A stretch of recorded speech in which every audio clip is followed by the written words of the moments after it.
The average vehicle on American roads is 12.8 years old. Backup cameras only became mandatory on new cars in May 2018. Do the math, and it's not close. Millions of you are backing up completely blind every single day. And the crazy part? The fix costs $35. Now sure, the fancy version can run you $400.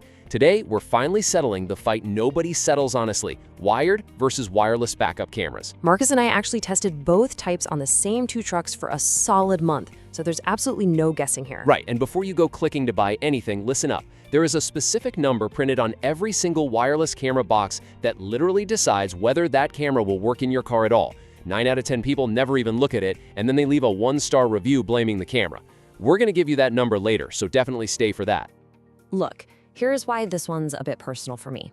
My neighbor Dave has a 2009 F-150, a boat, and $55 he spent on a wireless backup camera, just so he could line up the trailer hitch without rolling his window down 5 times. And it worked flawlessly, in his driveway, every single time. But then last summer, it's a Saturday morning at the boat ramp, and there are 5 boats stacked up waiting behind him. He's reversing toward the trailer, watching his screen, and bam! The picture freezes, 2 feet from the hitch. Clunk. He ended up with a bent plate, a crushed trailer plug, and a $400 bill at the body shop. Oh yeah, and the whole ramp stopped to watch. I'll tell you, nothing claps quite like a boat ramp crowd. And the camera itself? Totally fine. That right there is the entire wireless problem summed up in one story. It never fails in your driveway. It fails at the exact moment you actually need it. Exactly. Which is exactly why the NHTSA numbers matter so much here. We're talking roughly 210 deaths and 15,000 injuries a year in this country just from back-over crashes. So let's be clear, this explainer is not about some fun gadget.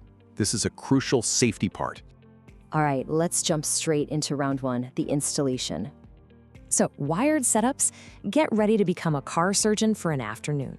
Let's take the eRapta ERT01. It's a real product, runs you about $25 to $35, comes with a 1080p camera and a 4.3-inch monitor. You have to run a cable from above your license plate, feed it through the trunk trim, shove it through a rubber grommet, pull it under the carpet, and fish it all the way up behind the dash. If it's your first time doing this, block out 2 to 3 hours. If you've done it before, you're looking at maybe 60 to 90 minutes. Dean actually has the panel clip scars to prove it.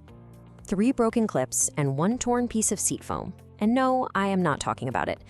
The point is, if your car has a tailgate or a trunk lid, you are going to be fishing cable through a rubber boot and just praying the harness still fits back through the hole. But wireless, that's a totally different story. 20 to 45 minutes, tops. You stick the camera above the plate, pop the monitor on the dash, and you just drive. Take the AUTO-VOX CS2, which is around $110. It's basically a 2-step install. You're done before your coffee even gets cold. Yeah, but where does the monitor even live once you're done? Well, you've got 3 options usually. The dash pad, a suction cup on the glass, or a strap that clips it right over your rearview mirror. But here is one thing nobody ever tells you. Keep it off the windshield in direct sunlight, or 5 p.m. turns your screen into a massive glare bar. Okay, but we really need to kill the biggest myth right now because it costs people real money. Wireless absolutely does not mean no wires. Spot on. The box art totally lies about this. Both types need 12-volt power to work. The wireless camera still gets spliced into a light circuit at the back of the car. The only truly wire-free cameras are magnetic battery units like eRapta Solar Magnetic Kit, which runs around $210, and those are definitely going to die the exact week you forget to charge them. Right. And for the beginner who has never touched car wiring, here's the one concept that makes every kit on the market make perfect sense. You top the camera's power into the reverse light. You shift into reverse, the light gets power, the camera wakes up, and the monitor switches itself on.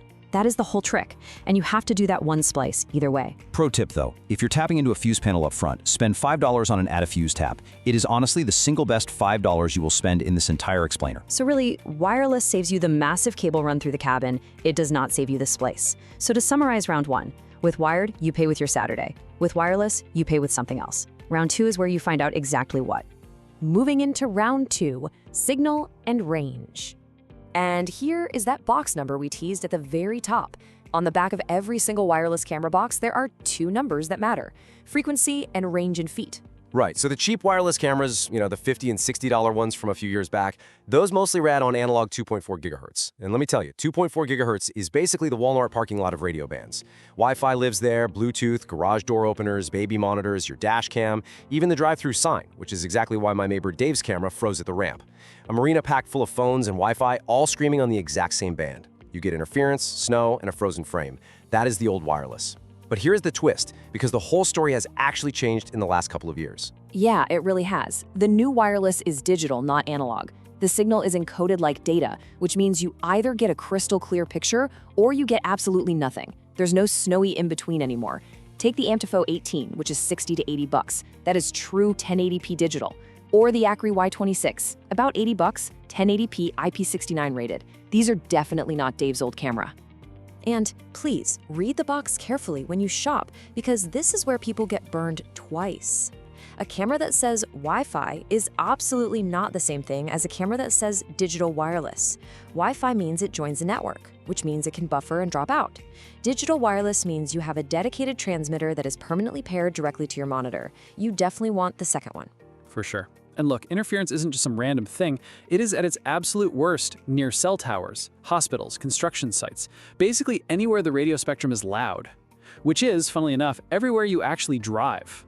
Now let's talk about the range number. A typical digital wireless camera reaches about 33 feet in the real world, but Garmin's BC40, only 26 feet. Their newer BC50 gets 50. eRapta's magnetic trailer cam claims 40 feet on the vehicle, but 320 in open space. And that right there tells you everything you need to know about how much metal matters. Oh, absolutely, because metal flat out blocks this stuff. Your truck bed is metal, your trailer is metal. If you put a 26-foot camera on a crew cab long bed, you are already at the absolute edge of its capability on day one. So there's your box number answered. For frequency, demand digital and skip analog 2.4 entirely. For range, measure your vehicle from the tailgate to the dash and then add 20%. If your rig is 23 feet long, a 26-foot camera is a massive gamble. That's the number 9 out of 10 buyers never bother to check.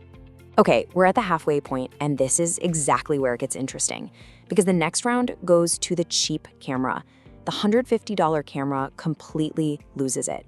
And the reason is hiding on a spec sheet that almost nobody reads. Yeah, this is where the verdict really starts tipping, and we are saving one massive mistake for the end that kills both types of cameras in their very first year.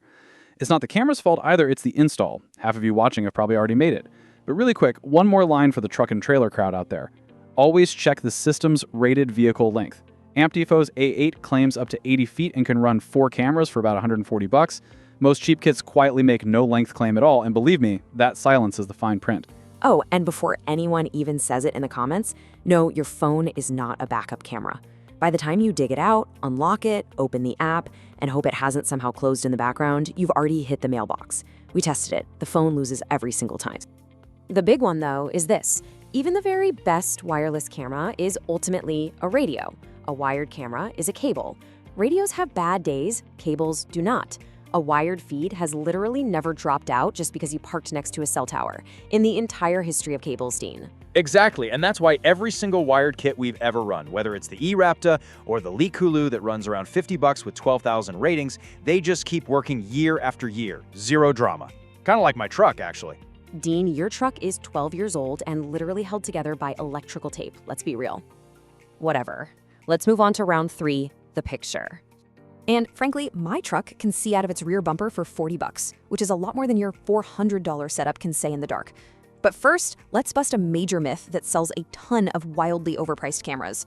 On a 4.3-inch monitor, or honestly even a 7-inch one, your eyes cannot physically tell 720p from 1080p from all the way across the cab. The resolution wars are mostly just marketing noise. Yeah, he's right, and it actually hurts my premium brand-loving soul to admit it. The specs that actually matter are the sensor quality and the night vision. The AUTO-VOX CS2 sensor is rated down to 0.1 lux. That is nearly pitch dark. And eRapta's cheap wired cameras run 8 actual infrared LEDs right around the lens. When you're backing into an unlit driveway, that is what actually saves you, not some shiny 1080p sticker on the box. Now, here's the thing the wired purists never want to admit. Old analog wireless definitely had lag, you know. You're moving backward and the screen is a half a second behind reality. That is completely dead in the new digital kits. But a wired feed is still the only one with literally zero delay, because there is nothing to transmit through the air. And honestly, when I'm an inch from a concrete pillar, I want zero delay. All right, fine print moment, and it's a really fun one. Garmin's BC40, a camera that lists around $150. It has absolutely no night vision at all. It runs on 2 AA batteries that you have to change every 3 months. Oh, and it has no screen. It only displays on a Garmin Navigator. Hold that thought because it's about to get incredibly expensive. True. And one last number for the beginners out there. A good camera sees 150 to 170 degrees.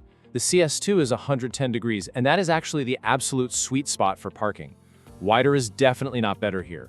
Fisheye lenses warp distance, and judging distance is the entire point of having this thing. Just 2 more specs worth 10 seconds each. Waterproofing. Look for IP67 at a bare minimum, though IP69 is definitely better. That's the rating that can actually survive a pressure washer. And adjustable parking lines. If the grid lines are fixed in place on the screen, you can't line them up to your actual physical bumper. And you'll just always stop 2 feet short like a nervous rental car driver. And one really honest monitor tip. Make sure you check the screen's brightness, not just the camera's specs. A dim monitor turns every single night reverse into a total guessing game. And honestly, that is the main difference between a $40 kit and a $100 kit. You're mostly paying for a better screen. All right, here we go. The money round. Hidden costs. Let's talk real prices as of 2026. Wired. The eRapta ERT01 is $25 to $35. LeeKooLuu's wired kit is $50. So the wired side of this entire fight is completely finished by the $50 mark. Honestly, that's the whole argument right there for me. Okay, but wireless. A DoHonest kit is around $60. The digital AMTIFO A18 is $60 to $80. AUTO-VOX CS2 runs $90 to $120. Yakry Y26 is $80. So an honest, modern wireless setup runs you $60 to $120. That's 2 to 3 times the wired price. And then, well, then there's the Garmin trap. Okay, let's walk this out. The BC40 camera is around $150 list price. But remember, no screen. It beams to a compatible Garmin navigator, which is sold totally separately. And those navigators start around $200 and can easily run to $500 or $600. So that $150 camera is really a $400 to $700 system, unless you already happen to own the Garmin. In which case, fine, I'll just say it. It's kind of brilliant. You're using a nice screen you already know and have mounted. But you still bought the only $150 camera on the market with 0 night vision. See, this is exactly why I keep you around, Marcus. One honest sentence in this whole explainer. Well, now here is the round where wired completely loses. Moving the camera. Think trailers, rentals, or switching between 2 trucks. Magnetic kits, like eRapta's Solar One, snap on in 1 minute and can move from vehicle to vehicle endlessly. A wired camera is legally married to its car. You are absolutely not unrunning that entire cabin cable on a lazy Sunday. But here is the massive number that slips the money round right back. If you have to pay a shop to run that wired cable for you, that is roughly $100 to $200 just in labor. Add that to a $35 camera, and your cheap wired setup just became a $200 project, which is the exact same price as premium wireless. Wired only wins the math if you do the install yourself. Careful, Dean, you're about to accidentally talk yourself right out of $100. Hey, someone's got to tell them. And here's the quiet part about price that nobody ever says out loud. The expensive camera is the one you end up buying twice. You buy the $50 analog wireless, suffer through a year of awful interference, and then finally give up and buy the $100 digital one. Total spent, $150. The wired guy spent $35 once. And man, the RV math is even wilder. A wired 4-channel system with a 7-inch monitor runs about $200. Wireless RV setups with that exact same channel count run double to triple that. And they still have to constantly argue with the aluminum siding. All right, Section 5, the killer mistakes and final verdicts. Let's talk about the mistakes that kill both types of cameras in year 1. Remember that massive mistake we promised to tell you about? Here it is. People accidentally splice the camera into the tail light that is always on, the running light, instead of the reverse light. That means the camera is running 24/7, 365 days a year. The heat totally cooks it in 6 months. And then they go online and blame the brand. Here's the second one, skipping the fuse. A cable rubs through somewhere, your $30 camera completely shorts out a fuse box, and suddenly your whole car's in the shop. Listen to me, an inline fuse is $3. Buy it.